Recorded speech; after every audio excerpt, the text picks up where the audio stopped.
Lynn and I, when Jonathan went into permanent supported accommodation, we'd not been able to have any holidays up until then, so we decided that we were going to take ourselves and see the world a bit. And last time I talked about Peru. This time I'm going to talk about a tour that we took of India in 2009. Fantastic country. We started off in Amritsar, which is very near the border between India and Pakistan in the northwest of India. And of course, it's the famous site of the Sikh Golden Temple. First of all, went to the border.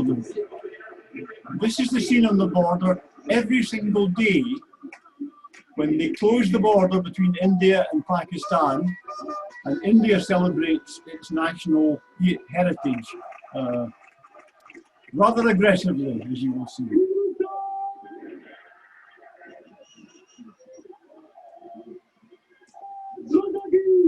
Similar on the Pakistani side, but not so many people.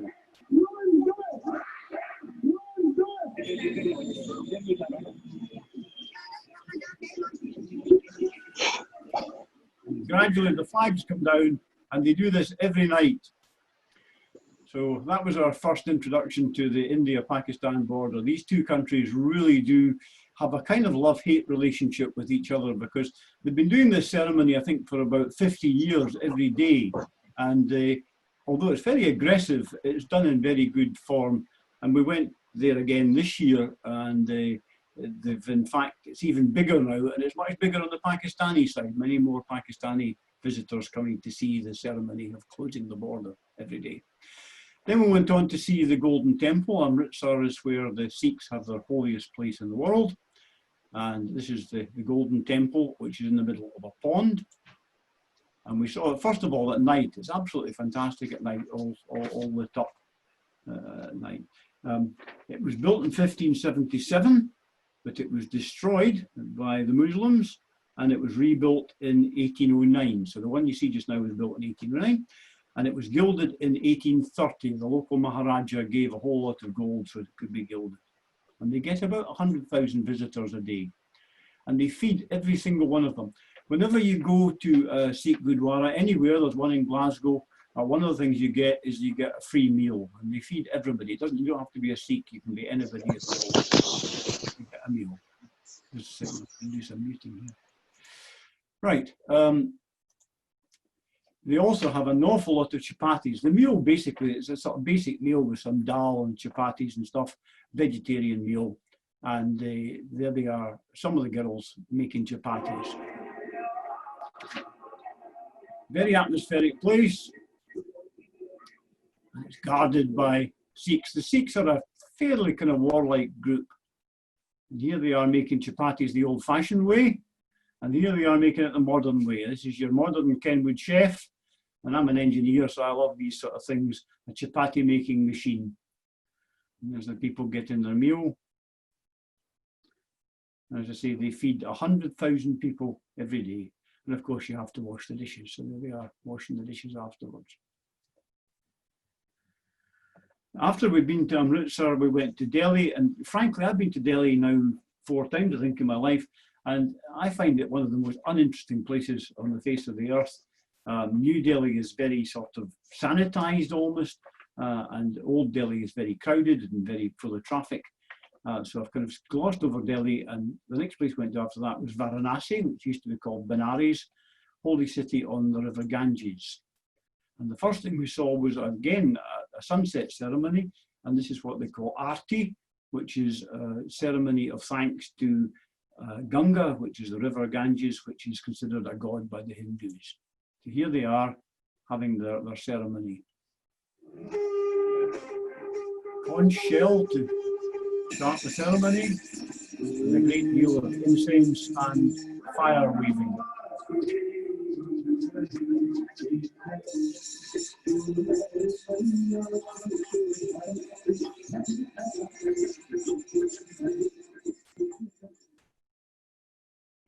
Next day we went for a row on the river Ganges. They use the Ganges for absolutely everything.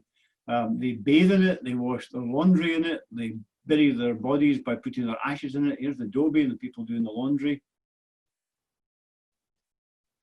There's people bathing, immersing yourself in the Ganges is a very good cleansing thing from a spiritual point of view. And then we went on after that towards Rajasthan, and we were entertained. Unfortunately, I haven't any video of this, but it was a very pleasant Indian classical dance presentation that we got. It was a very good trip. There was a small group of us. There were only 7 altogether plus a guide. Mr. Edwards is waving away at us. He wants to say something. Do you want to say something? Oops. Oops. On you go. Oh, I'm trying to unmute Maureen Edwards, but I'm not succeeding. No, I can't unmute it. Right, anyway, from there we went on to see a step well. These were done to get water, but they were kind of very, very big architectural achievements. And people went down all these steps to the water at the bottom. They're dug in the desert in Rajasthan, and there are rather a few of them only left. This is one of the better ones, and they're absolutely massive. You can see there, you can see the water down at the bottom. This little green bit where the algae are growing is the water. Absolutely massive construction to bring water, because Rajasthan in the main is desert, so they have to have wells for the water. You can see typical Hindu architecture there, the elephants holding the roof up.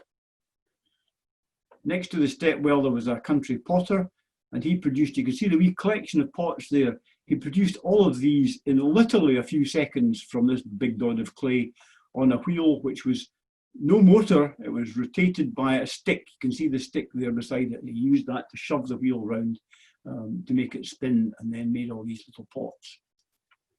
Meanwhile, his wife was making chapatis. That's a typical Indian home, and the lady making chapatis at home. And we went then to Jaipur, where this snake had a go at me. I sincerely hope it was defanged. These 2 guys were trying to get money being snake charmers, and his snake had a very definite lunge at me. Then we saw a puppet show. This is Rajasthani puppets at their best.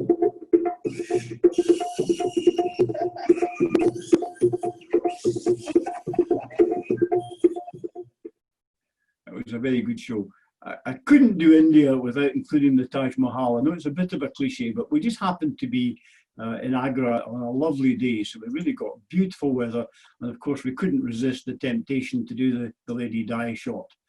We were back there this year in February, and it was quite interesting. The crowds were so much bigger. There were many more people. You couldn't have taken that picture in February this year because of so many people there.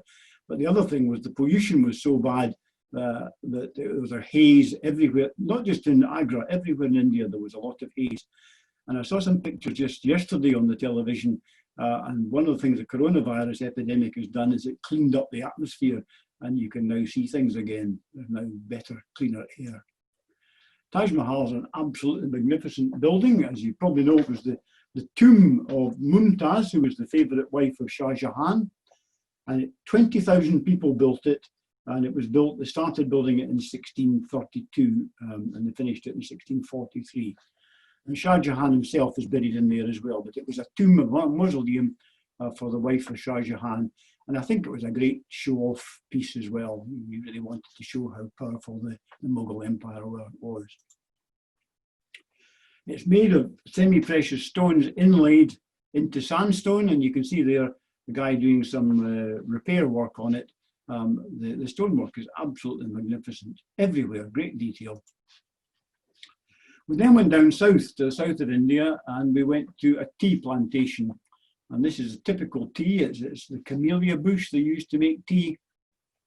And this particular plantation was harvested by hand. They didn't use machines. They had a lot of people harvesting the tea. 2 leaves and a bud, I believe, is what you pick. And there were the bags of picked tea ready to be picked up and taken off to the tea processing plant.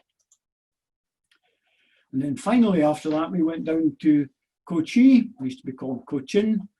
And the standard thing they always show you in Kochi is the Chinese fishing nets.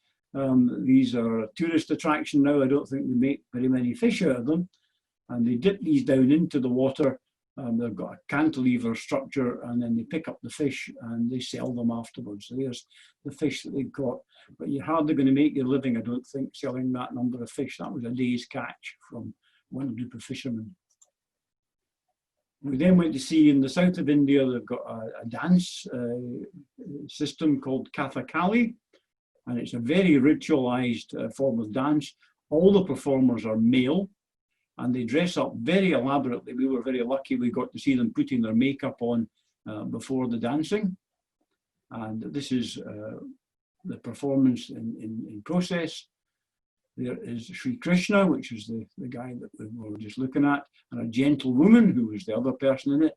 And there's the gentlewoman. And the gestures and performance is just absolutely fantastic. This was him demonstrating some of the moves that they make. And here was the actual performance.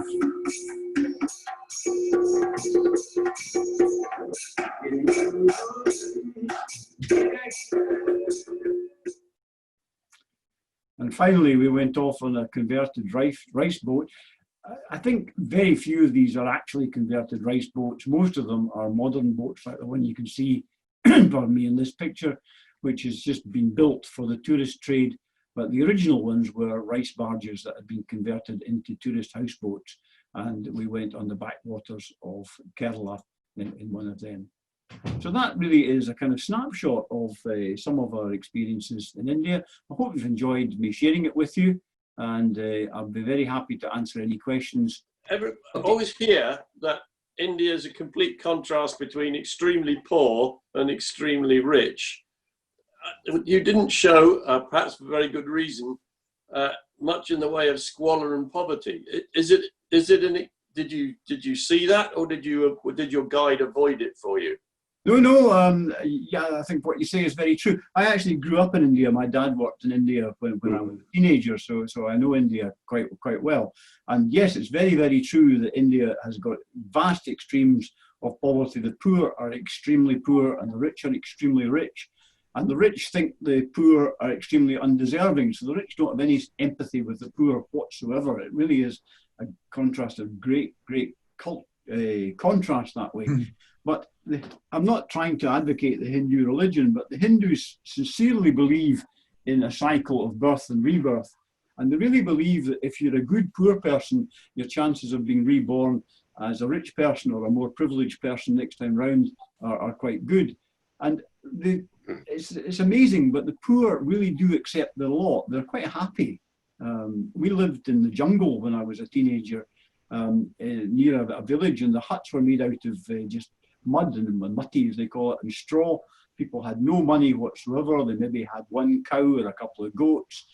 They were almost on the poverty line, and yet they were very happy people. So I'm not trying to justify the differences, but the differences in India are absolutely vast, and particularly places like Mumbai. There's these massive great slums, and literally right next to the massive great slums, you've got bloody great Hilton hotels, 40-story hotels, with 5 stars and all the trimmings, and they somehow or other manage to rub along together quite nicely. So in spite of the big differences, they do actually get on with each other remarkably well in India. Thank you. George. Okay, I was going to ask you about the caste system. It's always amazed me that society, so ancient as the Indian one, hasn't evolved in some way, but it seems to be ingrained. How does that work? Well, first of all, officially, the caste system doesn't exist anymore. Mahatma Gandhi decided that he was a great supporter of the untouchables, the lower classes, and he basically regarded them as being God's chosen people and decided that all the others were jumped up and above their station. And he got them to pass a law which abolished the caste system altogether. But our guides were quite adamant that hasn't really worked. Caste still is very much a thing in India. And at the top of the tree, funnily enough, you have the Brahmins, who are the religious leaders. So it's a bit like Europe was way back in the Middle Ages. The church, the Hindu religion is right at the top of the tree. So the Brahmins are the upper caste, the religious people. Next to them is the Rajput, who are the military people and the rulers. So the Maharajas and the rulers and what have you, they come underneath the Brahmins. So it's why you find sort of strange things. You find a Maharaja who owned a major territory and had a major city and thousands, hundreds of thousands, maybe millions of people under his rule. If he wanted to do something, he went and asked the Brahmin for permission to do it, because the Brahmin was a higher caste than he was. And a lot of the Brahmins were poor hermits and monks and things like that, but they still were very powerful. Underneath that, there was a kind of artisan caste of people like millers and joiners and plumbers and that sort of thing, what we would call artisans. And then everybody else, which is the vast majority of the population, were in this caste which was referred to as untouchable. And they went through various different levels, right down to the worst ones were the ones that dealt with dead bodies and with sewage. Basically, they literally were untouchable. And what our guide said on the last time we were there was that this system is ingrained in India because your name gives away your caste. Yes. And it's one of the reasons why an awful lot of Sikh people use the name Singh, because basically it hides their caste. By not using their actual surname, but by using Singh, they are hiding the fact. And they're probably hiding the fact they're of lower caste. If they actually are Rajput, they usually use their proper Rajput name, which defines the fact that they're upper crust people. And if they're not Rajput, then they use the name Singh to say, well, I'm not telling you what I am. But so officially it's been done away with. Unofficially, it's still very much there. Right, complex society then. Very complex. Yeah. Okay, thanks. Eldon, has Eldon still got a question? Yeah, I do. One thing that I was absolutely amazed at, you didn't have the actual smells involved in what you did. Did you when you were doing your thing? Did you actually have things over your nose and mouth and face? What about smells? I mean, we have a curry here. It lasts for years, just about. Yeah. Well, you either like the smell or you don't like the smell. There definitely is a smell in India. And places like Varanasi, it's extremely intense. I mean, the burning ghats there, they were burning. The last time we were there were 10 funeral pyres going simultaneously on the burning ghats. So there's all these bodies being burned. They put the rubbish out in the street, and there are wild pigs. They really are wild. They're not owned by anybody, that roam the streets and eat the rubbish. So basically, that's the waste disposal system. You chuck your rubbish out the door, and the pig comes and eats it. So yes, the smell's pretty grim if you don't like that sort of thing. But it's amazing how quickly you get used to it. And a lot of places have a very distinctive smell. When we went to India as a child, when I was a teenager, I used to fly in the good old Boeing 707, and the 707 couldn't get from Europe to India in one go, so we had to make a whole lot of separate jumps.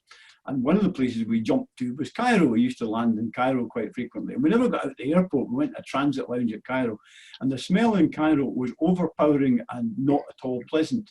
Well, in India, it's the opposite. There's a strong smell, but it's quite pleasant, quite frankly. I don't regard it as an unpleasant smell, the way that most places in India. But there definitely is a smell. You've got a good point there. Yeah. Thank you. Benny. Hi there. Is there any form of healthcare system, or do the poor just get on with it and die? Well, yes, to the answer to both these questions, India has exceptionally good healthcare. They've got very well qualified doctors, and we have quite a large number of them actually work for the NHS here in the UK. We have a lot of hospitals. But the bottom line, unfortunately, is that the vast majority of the healthcare system is private medicine, which means that you have to pay money to go to hospital and to get treatment. So yes, the poor go hang, and yes, they have an excellent health service. But it's not free, you pay for it. I'd first of all like to say thank you again, John, for one, setting up the meeting, because I suspect we would struggle to do this without you. In fact, I know we would struggle to do this without you. And secondly, for a second, excellent lecture. I noticed that Eric Moffat joined us late, and just to show him that he's not forgotten, I'll stick his name tally to the next meeting. It may well be slightly yellowed in colour by the time we get around to another face-to-face meeting. But Yeah, I have actually been to India myself. Uh-huh.